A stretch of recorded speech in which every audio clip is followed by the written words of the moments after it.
रमैया गरीब घर की लड़की थी। सुदूर बिहार के पश्चिमी चंपारण की एक छोटी सी पिछड़ी बस्ती में पैदा होने के कुछ समय बाद ही उसकी मां चल बसी। बीमार पिता भी दवा दारू की कमी में गुजर गए। अनाथ रमैया को दादी ने पाल पोस कर बड़ा किया। वे गांव में दाई का काम करती थीं, इससे दादी पोती का गुजारा हो जाया करता था। रमैया जब 7 साल की हुई तो दादी ने उसे सरकारी स्कूल में पढ़ने भेजा, पर वहां उसका मन नहीं लगा। वह स्कूल से भागकर घर आ जाया करती थी। दादी ने उसे पढ़ाने की बहुत कोशिश की, पर हठीली पोती को नहीं पढ़ा पाई। रमैया अब 16 साल की हो गई। चिकने बाल, सांवली रंगत और बड़ी बड़ी पनीली आंखों में एक विद्रोह सा झलकता हुआ। अब दादी को रातों में नींद नहीं आती थी।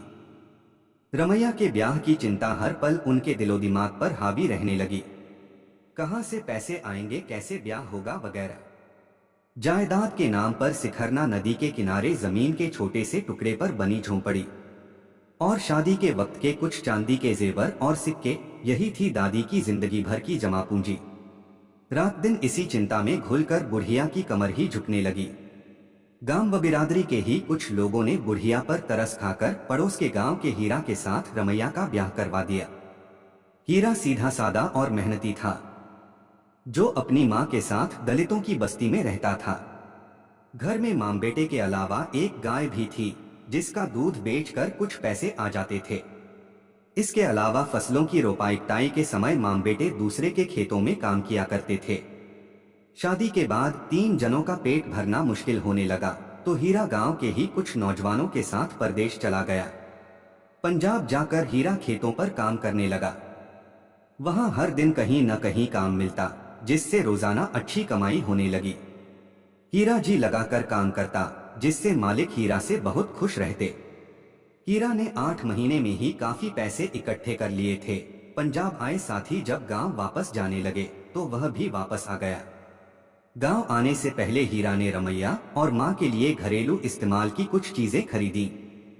अपने लिए उसने एक मोबाइल फोन खरीदा। घर आकर हीरा ने बड़े जोश से रमैया को फोन दिखाया और शान से बोला, यह देख, इसे मोबाइल फोन कहते हैं। देखने में छोटा है, पर इसके अंदर ऐसे तार लगा दिए हैं कि हजारों मील दूर रहकर एक बटन दबा दो और जितनी भी चाहे बातें कर लो। यह सुनकर रमैया की आंखें चौड़ी हो गईं। उसने फोन लेने के लिए हीरा की ओर हाथ बढ़ाया। अरे संभाल कर कहकर हीरा ने रमैया के हाथों में मोबाइल फोन थमाया। रमैया थोड़ी देर उलट पलट कर फोन को देखती रही। फिर उसने हीरा से कहा, सुनो, हमें साड़ी जेवर कुछ नहीं चाहिए। तुम जाने से पहले हमें यह फोन देते जाना, वहां जाकर अपने लिए दूसरा फोन खरीद लेना, फिर हम दिन रात फोन पर बात करेंगे। हीरा पत्नी रमैया के भोलेपन पर जोर से हंस पड़ा। रमैया के सिर पर एक प्यार भरी चपत लगाते हुए वह बोला, पगली, बातें मुफ्त में नहीं होती, उसमें पैसा भरवाना पड़ता है। इस तरह हंसते तियाते कई महीने गुजर गए। गांव के साथियों के साथ हीरा फिर से वापस काम पर पंजाब जाने की तैयारी करने लगा। इस बार रमैया ज्यादा दुखी नहीं थी। हीरा के जाने के बाद अब सास की डांट खाकर भी रमैया रोती नहीं थी। वह मां बनने वाली थी और यह खबर वह हीरा को सुनाने के लिए बेचैन थी। वह मोबाइल फोन लेकर किसी कोने में पड़ी रहती और हीरा के फोन के आने का इंतजार करती रहती।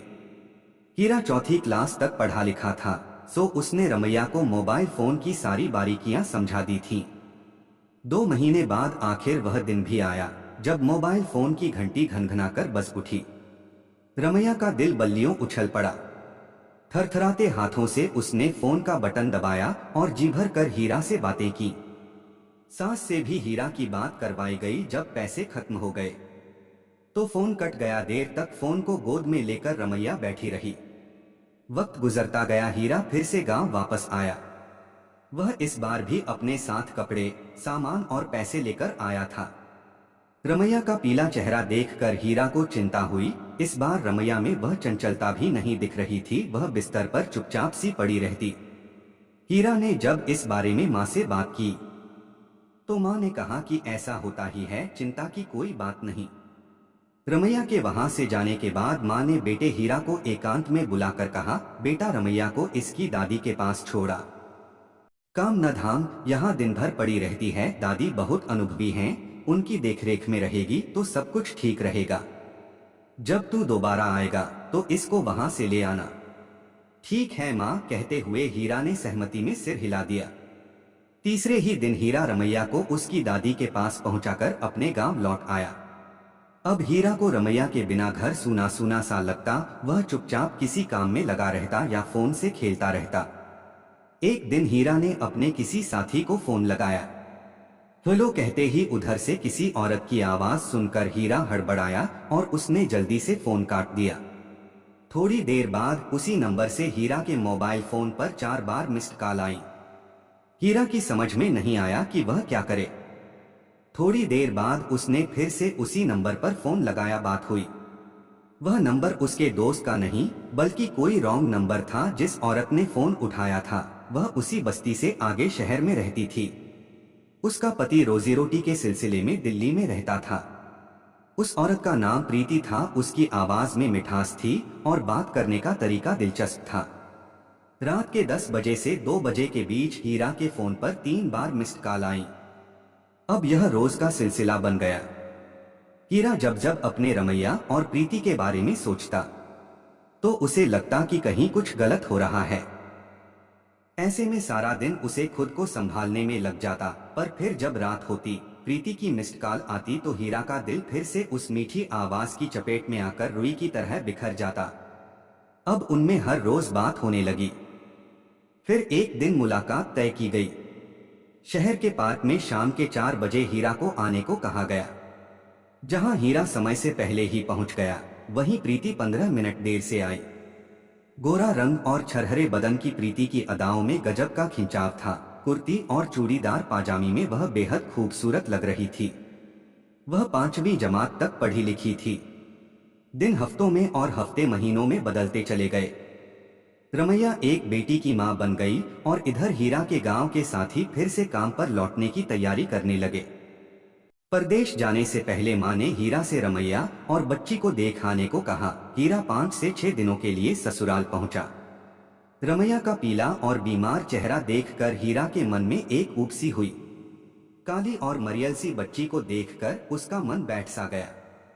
हीरा का मन एक दिन में ही ससुराल से भाग जाने को हुआ। खैर, जैसे तैसे उसने 4 दिन बिताए और 5वें दिन जेल से छूटे कैदी सा घर भाग आया। पंजाब जाने से पहले हीरा प्रीति से मिला तो उसकी सजधज और चेहरे की ताजगी ने उसे रिरियाती बच्ची और रमैया के पीले चेहरे के आतंक से बाहर निकाल लिया। 1 साल गुजर गया। हीरा वहीं रहकर दूसरा रोजगार भी करने लगा। अब वह प्रीति को पैसे भी भेजने लगा था। इधर रमैया की सास से नहीं बनने के चलते वह मायके में ही पड़ी रही। उम्र बढ़ने के साथ साथ रमैया की दादी का शरीर ज्यादा काम करने में नाकाम हो रहा है। अपना और बेटी का पेट भरने के लिए रमैया ने बस्ती से आगे 2 से 3 घरों में घरेलू काम करना शुरू कर दिया। बच्ची जन्ने से टूटा जिस्म और उचित खानपान की कमी में वह दिनों दिन कमजोर और चिड़चिड़ी होने लगी। इधर तकरीबन 1 साल से भी ज्यादा समय बाद हीरा जब वापस घर आया तो आते ही प्रीति से मिलने चल पड़ा। न तो उसने रमैया की खबर ली, न ही मां ने उसे रमैया को घर लाने को कहा। अब प्रीति भी उससे मिलने बस्ती की ओर चली आती। कभी बस्ती के बाहर वाले स्कूल में, कभी खेतों के पीछे, तो कभी कहीं, और मुलाकातों का सिलसिला जारी रहा। पोती की हालत और अपनी बढ़ती उम्र को देखते हुए रमैया की दादी ने हीरा की मां के पास बहू को लिवा लाने के लिए कई संदेश भिजवाए। आखिर में मां के कहने पर हीरा रमैया को लिवाने ससुराल पहुंचा।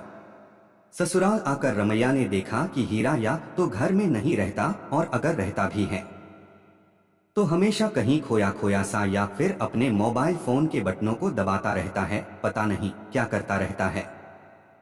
ऐसे में एक रात रमैया की नींद खुली तो उसे लगा कि हीरा किसी से बातें कर रहा है। आधी रात बीत चुकी थी। इस वक्त हीरा किससे बातें कर रहा है? बातों का सिलसिला लंबा चला। रमैया दीवार से कान लगाकर सुनने की कोशिश करने लगी पर उसकी समझ में ज्यादा कुछ नहीं आ सका। दूसरे दिन रमैया मौका पाकर हीरा का फोन लेकर बगल वाले रतन काका के पोते जो 6ठी जमात में पढ़ता था के पास गई और उसे सारे मैसेज पढ़कर सुनाने को कहा। मैसेज सुनकर रमैया गुस्से से सुलग उठी। वह हीरा के पास पहुंची और उस नंबर के बारे में जानना चाहा। एक पल के लिए हीरा सकपकाया, पर दूसरे ही पल संभल गया। वह बोला, अरे पगली, मुझ पर शक करती है? यह तो मेरे साथ काम करने वाले की घरवाली का नंबर है। वह इस दफा घर नहीं आया, इसलिए उसका हालचाल पूछ रही थी। रमैया चुप रही, पर उसके चेहरे पर संतोष के भाव नहीं आए। वह हीरा और उसके मोबाइल फोन पर नजर रखने लगी थी। 2 दिन बाद ही रात को रमैया ने हीरा को प्रीति से फोन पर यह कहते हुए सुन लिया कि कल रविवार है, स्कूल पर आ जाना। 2 से 3 दिनों के बाद फिर मुझे वापस भी लौटना होगा। दूसरे दिन हीरा 12 बजे के आसपास घर से निकल गया और स्कूल पर प्रीति के आने का इंतजार करने लगा। थोड़ी ही देर में प्रीति दूर से आती दिखी। कुछ देर तक दोनों खेतों में ही खड़े खड़े बातें करते रहे, फिर स्कूल के भीतर आ गए। प्रीति थोड़ी बेचैन होकर बोल उठी, ऐसे छिप छिप कर हम आखिर कब तक मिलते रहेंगे हीरा? हमेशा ही डर लगा रहता है। अब मैं तुम्हारे साथ ही रहना चाहती हूँ। हीरा प्यार से बोला, मैं भी तो यही चाहता हूँ, बस महीने भर रुक जा। दोस्तों के साथ तुम्हें नहीं रख सकता, इस बार जाते ही कोई अलग कमरा लूंगा, फिर आकर तुम्हें ले जाऊंगा। उसके बाद छिप छिप कर मिलने की कोई जरूरत नहीं होगी। प्रीति ने कहा, और तुम जो यहाँ आकर 3 से 3 महीने तक रुकते हो, उस वक्त मैं क्या करूंगी? परदेश में कैसे अकेली रहूंगी और अपना घर कैसे चलाऊंगी? हीरा बोला, अरे 3 से 3 महीने तो मैं यहाँ तुम्हारी खातिर पड़ा रहता हूँ। जब मेरी प्रीतु मेरे पास होगी तो मुझे यहाँ आने की जरूरत ही क्यों पड़ेगी? यहाँ कभी कभार खर्च के पैसे भेज दिया करूंगा, बाकी जो भी कमाऊंगा वह सब तुम्हारा। प्रीति ने बड़ी अदा से पूछा, अच्छा तुम कितने पैसे कमा लेते हो कि वहां भी घर चलाओगे, यहाँ भी भेजोगे? हीरा ने थोड़ा इतरा कर कहा, इतना तो कमा ही लेता हूँ कि 2 घर आराम से चला लूं। कहते हुए हीरा ने जैकेट उतारकर अपनी दोनों बाहें किसी बॉडी बिल्डर के अंदाज में ऊपर उठाकर दिखाईं। प्रीति ने आंखें झुकाकर मुंह फेर लिया। हीरा की मजबूत हथेलियों ने प्रीति को कमर से थामकर अपने करीब कर लिया और उस प्यारे चेहरे से बालों को हटाते हुए आगे झांका। प्रीति ने आंखें बंद कर ली। उधर टोकरे में गंडासा रख और पल्लू से चेहरे को ढककर रमैया सीधा स्कूल जा पहुंची। गुस्से से जलती आंखों ने दोनों को एक साथ ही देख लिया। फुफकारती हुई रमैया ने प्रीति के ऊपर गंडासा फेंका, जो सीधा जाकर हीरा को लगा। देखते ही देखते पूरी बस्ती में कोहराम मच गया। जैसे तैसे हीरा को अस्पताल पहुंचाया गया। रमैया को पुलिस पकड़ कर ले गई। प्रीति बड़ी मुश्किल से जान बचाकर वहां से भाग निकली। गर्दन की नस कट जाने से हीरा की मौत हो गई। सुनवाई के बाद अदालत ने रमैया को उम्र कैद की सजा सुनाई। 1.5 साल की मरियल सी बच्ची को अनाथ बनाकर पेट में एक बच्चे को साथ लेकर रमैया हमेशा के लिए जेल की सलाखों के पीछे कैद कर दी गई।